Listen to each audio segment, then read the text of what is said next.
Hey everybody, and welcome to a special summer edition of the South Baltimore Now podcast by southbmore.com. We interrupt your summer fun with this important announcement. The South Baltimore Youth Soccer League is currently seeking sponsorships for their upcoming fall 2025 season. Your support will help fund a player stipend program, ensuring that soccer remains accessible to all families in our community, regardless of their ability to pay. We'll be back with more podcasts this fall, so stay tuned. In the meantime, you can learn more about SBYSL and how to become a sponsor by visiting sbysl.com/sponsors. So today, I have special privilege of a few great parents that volunteer with SBYSL and give up their time and energy and put a lot of heart and soul into it. For anybody that's ever gone down to Locust Point in the fall on a Saturday afternoon, you'll see just hundreds of kids at Latrobe Park playing soccer. And it's chaos. People are running around. It's so much fun to watch, fun to be a part of. But it takes a lot of volunteers, takes a lot of community support to really keep that going and, making sure we have a great experience for our kids here on the peninsula. So today, I have special guests Rob Wall and Julie Carper from SBYSL. How y'all doing? Great. Thanks for having us, Nate. So Julie, give us a little rundown of SBYSL and what you do for them. Sure. This year, SBYSL is entering its 21st year. And we have a fall outdoor soccer program as well as a winter indoor soccer and futsal program. SBYSL serves almost 500 families in the city, representing over 700 individual players. We have players that join the league from 90 schools Baltimore-wide and represent over 30 zip codes here in the Baltimore area. That's awesome. That's a lot of kids. Rob, welcome, man. Thanks. So we're reaching out today because sponsorships are so important to the product that we offer at SBYSL. Through our sponsorships, we are able to fund a lot of the things in the neighborhood that really add value to the program. One of the things we offer is financial assistance. Sports can be super expensive for families, and we don't want SBYSL to be a sort of pay-to-play situation. So we offer financial assistance to any person who's part of the league who can't manage the full dues so that everyone who wants to play SBYSL can. This year, I think we've supported over 30 players, and we've provided over $5,000 in financial assistance so that many people in the neighborhood who might not otherwise be able to afford to play are able to play. Another thing we do is really just provide kind of soccer infrastructure support in the neighborhood. So we do a lot to make sure that kids in the neighborhood can play soccer at the local parks. The goals you see in Riverside Park, the goals you see at Latrobe Park, those were purchased and built and supported by SBYSL. These sponsorships allow us to do those things to provide resources in the neighborhood for kids to play soccer. And another thing we're trying to do this year, we're doing a push to kind of expand our sponsorship program. And one of the things we want to do with that is offer free soccer programming and instruction to the kids in our leagues. Things like soccer clinics on days when school's off, or other soccer instruction, maybe outings to different soccer events in the area. Those are kind of the things we're talking about that we would like to do, but we currently don't have the funds to support it. So we're trying to expand our sponsorship program so that we can offer more opportunities to kids in the neighborhood to improve their skills and to develop their love for soccer. Another great program that our sponsorships support are our referee development program.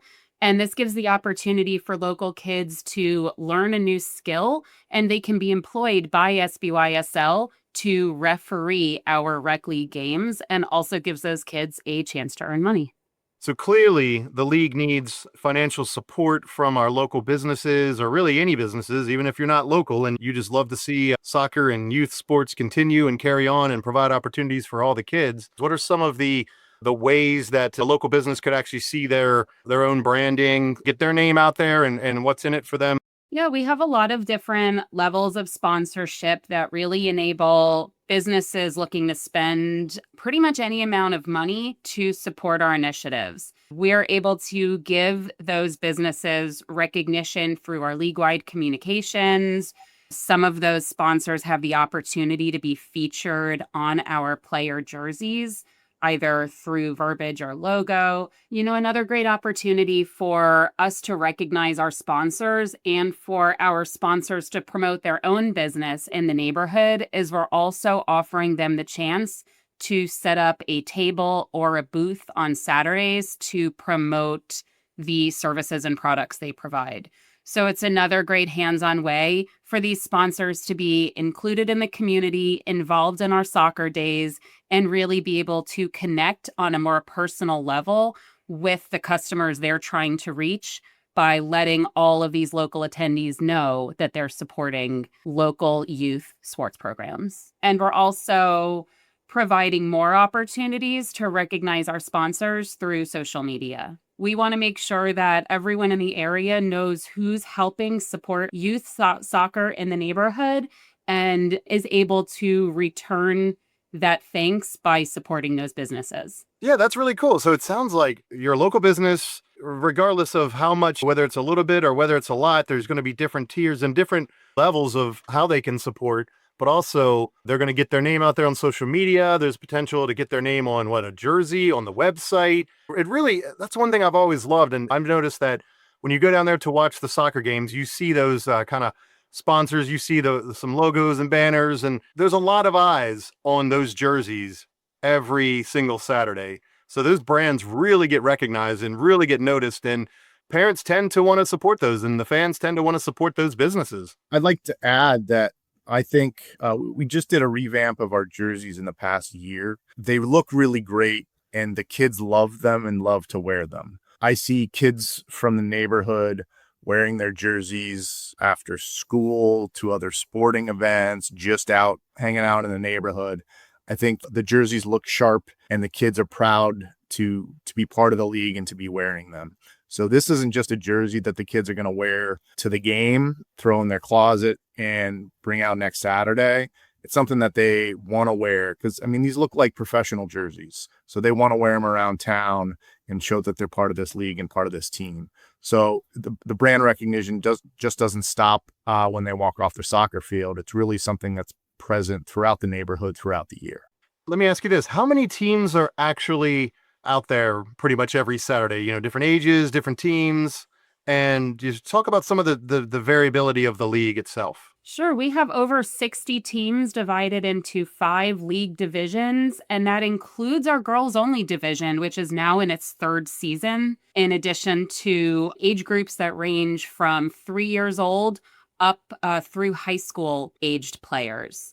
So sponsors are able to pick from those 5 league divisions in terms of who they want to support and which jerseys they want themselves promoted on. And one thing I'll add to that, Julie, is that a lot of sports organizations focus on a team sponsorship. I go in as the business and I get to sponsor one team. We've really expanded on that, and our sponsors get to get a whole league. So instead of just getting your name on a jersey for 10 players on one team, you get your name on the jersey for an entire league, which is probably somewhere between like 8 to 15 teams. So it's really a great opportunity that I think we offer a lot of other leagues don't, is that just that expanded exposure, because it's not just one team, it's 16 teams. Rob, Julie, thank you both for jumping on here and making this special announcement, this special appeal to everyone here as we reach the more than halfway point of summer.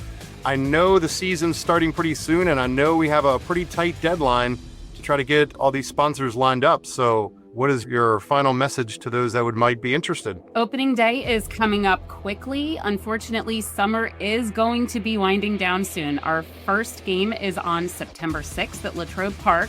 And in order to have all of our players wearing their jerseys on that day that are promoting your business, I need to hear from you in the next week or so.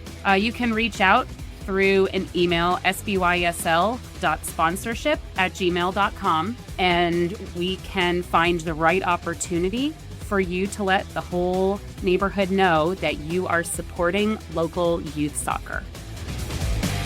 Thank you, Julie and Rob, for doing all you do for the SBYSL and for the community. And thank you all for tuning in. We'll be back real soon with some awesome guests and awesome episodes of the podcast coming up this fall. Hopefully it's not as hot out.